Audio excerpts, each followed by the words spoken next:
പോട്ട divine ശുശ്രൂഷയുടെ ആരംഭകാലം മുതൽ തന്നെ ഈ നിമിഷം വരെയും മരണം സ്വീകരിക്കുന്നവരെയും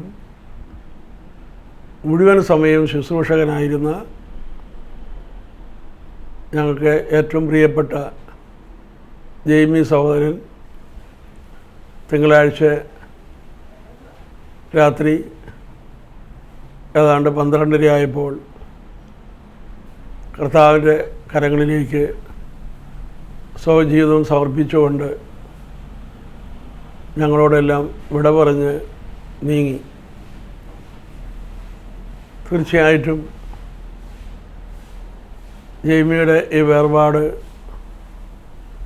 ഞങ്ങളുടെ ഹൃദയത്തിൽ ഒരു വിധത്തിൽ ഒരു നഷ്ടമുണ്ടാക്കുന്നുണ്ട്. എങ്കിൽ പോലും ജെയ്മി എങ്ങോട്ടാണ് പോയത് എന്ന് ഞങ്ങൾക്ക് വ്യക്തമായിട്ട് അറിയാവുന്നതുകൊണ്ട് തീർച്ചയായിട്ടും ഇത് ഒരു അനുഗ്രഹീതമായ മരണമാണ്. വളരെ നാളായി അദ്ദേഹം ഒരുങ്ങിക്കൊണ്ടിരിക്കുകയായിരുന്നു ഈശോയുടെ അടുക്കിലേക്ക് പോകുവാൻ വേണ്ടി. എപ്പോഴും ജെയ്മിനെ നമ്മൾ കാണുന്നത് ഡിവൈൻ്റെ അൾത്താരയിലും വിശുദ്ധ കുർബാനയുടെ അടുത്തുമാണ്. അത് ജെയ്മിയുടെ ഏറ്റവും വലിയ ആഗ്രഹമാണ് ഈശോയുടെ അടുക്കലായിരിക്കുക എന്നത്. ആ അദ്ദേഹത്തിൻ്റെ ആഗ്രഹമാണ് മരണത്തിലൂടെ സഫലമായി തീർന്നിരിക്കുന്നത്. ജെയ്മിയെക്കുറിച്ച് ഒത്തിരി ഓർമ്മകൾ എൻ്റെ മനസ്സിലുണ്ട്. പോട്ടയിൽ അനുദിന വചന ശുശ്രൂഷ ആരംഭിച്ച കാലഘട്ടത്തിൽ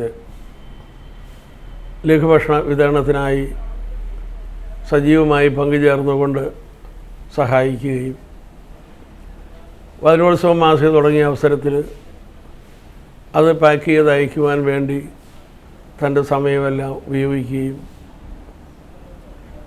അതുപോലെ തന്നെ പോട്ടയിലെ അനുദിന ശുശ്രൂഷയിൽ പാട്ടുപാടിയും ഇടയ്ക്ക് വചനം നൽകിയും എല്ലാം അദ്ദേഹം പോട്ട ഡിവൈൻ ശുശ്രൂഷയോട് അത്രമാത്രം തൻ്റെ ഹൃദയം ചേർത്ത് വെച്ച വ്യക്തിയായിരുന്നു. ഡിവൈൻ ധ്യാന കേന്ദ്രം തുടങ്ങിയ അവസരത്തിൽ ഈ ധ്യാനമന്ദിരത്തിൽ സഹായിക്കാനായിട്ട് വരികയും പിന്നെ അന്നു മുതൽ ഡിവൈൻ ധ്യാന കേന്ദ്രത്തിലെ ശുശ്രൂഷ ആരംഭിക്കുന്നത് തന്നെ ജെയ്മി സഹോദരൻ്റെ പ്രഭാത പ്രാർത്ഥനയോടുകൂടിയാണ്. എത്രയോ വർഷങ്ങളായി ഇവിടെ വന്ന് ധ്യാനം കൂടുന്ന എല്ലാ മനുഷ്യരെയും പ്രഭാത പ്രാർത്ഥന നടത്തി അങ്ങനെ അവരെ ധ്യാനാനുഭവത്തിലേക്കും ഈശോയിലേക്കും അടുപ്പിച്ചുകൊണ്ടിരുന്ന അതിമഹത്തായ ശുശ്രൂഷയാണ് ജെയ്മി സഹോദരൻ ചെയ്തുകൊണ്ടിരിക്കുന്നത്. തീർച്ചയായിട്ടും അദ്ദേഹം എപ്പോഴും ആരാധന, പ്രാർത്ഥന, വചന ശുശ്രൂഷ ഇതെല്ലാം വളരെ ഭംഗിയായ രീതിയിൽ അദ്ദേഹം ചെയ്യുമ്പോൾ ജെയ്മിയിൽ കാണുന്ന ഏറ്റവും പ്രധാനപ്പെട്ട കാര്യം അദ്ദേഹം തന്നെ ഈശോയ്ക്ക് സമർപ്പിച്ച വ്യക്തിയാണ്. പൂർണ്ണമായി തന്നെ ഈശോയ്ക്ക് കൊടുത്ത വ്യക്തിയാണ്. തൻ്റെ സമയം, ആരോഗ്യം, തൻ്റെ വേദനകൾ, തൻ്റെ രോഗം, തൻ്റെ മക്കൾ, ജീവിത പങ്കാളി എല്ലാം എപ്പോഴും കർത്താവിൻ്റെ കരങ്ങളിൽ സമർപ്പിച്ചുകൊണ്ട് ഒരു വിശുദ്ധമായ ജീവിതം നയിച്ച് ആത്മീയ ജീവിതം നയിക്കുന്നവർക്കെല്ലാം വളരെ ഉന്നതമായ ഒരു മാതൃക നൽകിക്കൊണ്ടിരിക്കുന്ന ഒരു സഹോദരനാണ്. നമുക്ക് ജെയ്മിയുടെ ഈ വേർപാട് തീർച്ചയായിട്ടും അത് ഞങ്ങളെ ഡിവൈനെ സംബന്ധിച്ചിടത്തോളം അദ്ദേഹത്തിൻ്റെ ഭൗതിക സാന്നിധ്യം ഒരു നഷ്ടമായിട്ട് ഫീൽ ചെയ്യുന്നുണ്ട്. എങ്കിലും തീർച്ചയായിട്ടും അദ്ദേഹം ആ ശുശ്രൂഷ സ്വർഗത്തിൽ തുടരും എന്നുള്ളത് കൊണ്ട് ഞങ്ങളെ സംബന്ധിച്ചിടത്തോളം തീർച്ചയായിട്ടും അദ്ദേഹത്തിലൂടെ ഈശോ ഈ ധ്യാനകേന്ദ്രം നൽകിയ നിരവധി അനുഗ്രഹങ്ങളെ ഓർത്ത് നന്ദി പറയുവാനുള്ള ദിവസങ്ങളായി ഞങ്ങളിതിനെ കാണുകയാണ്. ഈ അവസരത്തിൽ ഞങ്ങളുടെ എല്ലാവരുടെയും വേദനകളും വിഷമതകളും ഞങ്ങൾ ജനത്തിൻ്റെ വേദനകളെയും വിഷമതകളെയും ദിവസവും ഏറ്റുവാങ്ങി ഈശോയ്ക്ക് കൊടുത്ത് പ്രാർത്ഥിച്ചുകൊണ്ടിരിക്കുന്ന ജെയ്മിയുടെ അടുക്കിലേക്ക് തീർച്ചയായിട്ടും നമുക്ക് നമ്മുടെ വേദനകളെയും വിഷമതകളെയും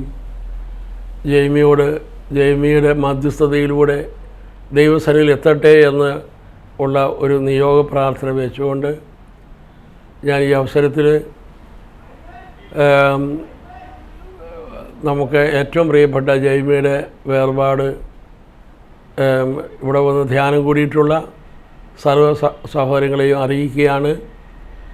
അദ്ദേഹത്തിൻ്റെ ശവസംസ്കാരം വ്യാഴാഴ്ചയാണ് വെച്ചിരിക്കുന്നത്. നമുക്ക് അദ്ദേഹത്തിന് വേണ്ടി പ്രത്യേകമായിട്ട് പ്രാർത്ഥിക്കാം. വ്യാഴാഴ്ച രാവിലെ 10 മണിക്ക് അദ്ദേഹത്തിൻ്റെ ഭവനത്തിൽ ശുശ്രൂഷ ആരംഭിക്കും. എന്നാൽ ബുധനാഴ്ച ദിവസം അദ്ദേഹത്തിൻ്റെ ബോഡി ഡിവൈൻ ധ്യാന കേന്ദ്രത്തിൽ ഏതാണ്ട് 2 മണി മുതൽ ഇവിടെ വ്യാഴാഴ്ച രാവിലെ വരെ ഉണ്ടായിരിക്കുന്നതാണ്. അദ്ദേഹത്തെ സ്നേഹിക്കുന്നവരും അദ്ദേഹത്തിൻ്റെ പ്രാർത്ഥനയിൽ പങ്കെടുത്തിട്ടുള്ളവരുമായിട്ടുള്ള എല്ലാ സഹോദരങ്ങളെയും ഈ ഒരു അവസരത്തിൽ ഞങ്ങൾ ക്ഷണിക്കുകയാണ്. നമുക്ക് ഒരുമിച്ച് നമ്മുടെ ഈ കൂട്ടായ്മ നമുക്ക് ആചരിക്കാം, നമുക്ക് ഒരുമിച്ച് പ്രാർത്ഥിക്കാം. തീർച്ചയായിട്ടും നമ്മുടെ ധ്യാനകേന്ദ്രത്തിൽ നിന്നുള്ള ഒരു വിശുദ്ധൻ സ്വർഗത്തിൻ്റെ പക്കൽ നിൽക്കുന്നു, സ്വർഗത്തിൽ നിൽക്കുന്നു എന്നത് അഭിമാനകരമായ ഒരു കാര്യമായിട്ടാണ് എനിക്ക് പറയുവാനുള്ളത്. ഈ അവസരത്തിൽ ഞങ്ങളെല്ലാം ഒരുപോലെ വലിയൊരു ബന്ധം, ആ ബന്ധം ഒരിക്കലും അദ്ദേഹം സ്വർഗത്തിലേക്ക് പോയതുകൊണ്ട് മുറിയുന്നില്ല എന്ന കാര്യം അതിശക്തമായ രീതിയിൽ ഉള്ളിലുണ്ട്. എങ്കിലും അദ്ദേഹത്തിൻ്റെ ഭൗതിക സാന്നിധ്യം ഞങ്ങൾക്ക് ദുഃഖമുണ്ടാക്കുന്നുണ്ട്. നമുക്ക് ജെയ്മിക്ക് വേണ്ടി ജെയ്മിയോടൊപ്പം പ്രാർത്ഥിക്കാം. എല്ലാ ദിവസവും പ്രാർത്ഥനയ്ക്ക് ജനലക്ഷങ്ങളെ മുഴുവനും ക്ഷണിക്കുന്ന ജെയ്മി സ്വർഗത്തിരുന്നു കൊണ്ട് എല്ലാ ദിവസവും നമ്മളെല്ലാവരെയും പ്രാർത്ഥനയ്ക്കായിട്ട് ക്ഷണിച്ചുകൊണ്ടിരിക്കുകയാണ്. നമുക്ക് അദ്ദേഹത്തോടൊപ്പം പങ്കുചേരാം. ആമേൻ.